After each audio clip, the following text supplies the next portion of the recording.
বাংলাদেশ থেকে হঠাৎ করেই কনসুলার অফিস গুটিয়ে নিয়েছে ইউরোপের দেশ রোমানিয়া। বিষয়টিকে দুঃখজনক উল্লেখ করে পররাষ্ট্র মন্ত্রণালয় বলছে, কাজের শর্তে গিয়ে দেশটিতে থাকছে না 90%-রও বেশি মানুষ। এ নিয়ে সরকারের কিছুই করার নেই বলে মনে করেন পররাষ্ট্রমন্ত্রী। রোমানিয়া থেকে ইউরোপের অন্য দেশে চলে যাওয়া বাংলাদেশিরা বলছেন, জীবনের ঝুঁকি নিয়ে ভালো উপার্জনের আশায় সেন্ট্রাল ইউরোপের দেশগুলোতে পাড়ি জমিয়েছেন তারা। দাবি করছেন, রোমানিয়ায় কম বেতন এবং টিআরসি কার্ড করতে জটিলতার কারণে দেশটি ছাড়তে বাধ্য হচ্ছেন তারা।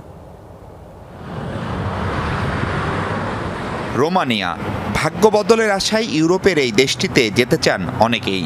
2 কোটিরও কম জনসংখ্যার দেশটিতে কাজের জন্য জনশক্তিও দরকার। বাংলাদেশিদেরও অনেকেই আগ্রহী সেখানে যেতে। ঢাকা থেকে ভিসা যেন সহজেই মিলে, সেজন্য পররাষ্ট্র মন্ত্রণালয়ের অনুরোধে বাংলাদেশে অস্থায়ী কনসুলার অফিস চালু করে রোমানিয়া। ফলাফল, মাসখানেকের মধ্যেই ইস্যু হয় 15,000-এর মতো ভিসা। তারপর হঠাৎই লাপাত্তা ঢাকার কনসুলার অফিস। বিষয়টি নিয়ে অস্বস্তিতে পররাষ্ট্র মন্ত্রণালয়। তারা বলছে যে 10% লোকও রোমানিয়ায় থাকে নাই। তো তারা বলছে আমরা আনছি আমাদের দেশে কাজ করার জন্য, তোমরা যদি নাই থাকো তাহলে why should we allow Bangladeshis to come to Romania? It cannot be a springboard for going to other countries. সেই জন্য তারা একটু অসন্তুষ্ট। এইটা একটু খারাপ হলো। এখন আমি কি করব? আমি তাদের হাতে তুলে দিয়েছি আমার লোকগুলো, তোমরা আটকাইতে পারো না, আমি কি করব? প্রশ্ন হলো, কেন রোমানিয়ায় থাকা ও কাজের সুযোগের পরও দেশটি ছাড়ছেন বাংলাদেশিরা?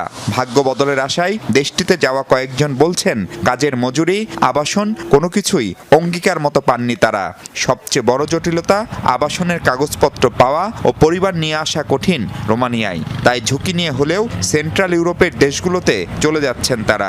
বাঙালি আপনার সাপ্লাই কোম্পানিতে আনে, বলে যে আপনার ফুড প্যাকেজিং কাজ, পিজ্জা মেকার কাজ, এসব কাজ বলে, কিন্তু এসব কাজ দেয় না। পরে দেখা যায় এগ্রিকালচারে কাজ দেয়, আবার কাজ বলে 8 ঘন্টা, সেখানে আপনার 10 ঘন্টা কাজ দেয়।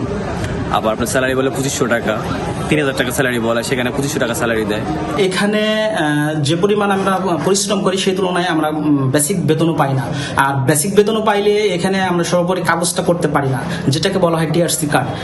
দ্রুততম সময়ে কিভাবে রোমানিয়ার কনসুলার সেবা আবারও ঢাকা থেকে পাওয়া যায় তা নিয়ে কাজ করছে পররাষ্ট্র মন্ত্রণালয়। পাশাপাশি ভবিষ্যতে যাওয়ার আগেই একটা নির্দিষ্ট সময় পর্যন্ত কেউ রোমানিয়া ছাড়তে পারবে না এমন মুসলেকা রাখা যায় কিনা সেই চিন্তাও আছে নীতি নির্ধারকদের।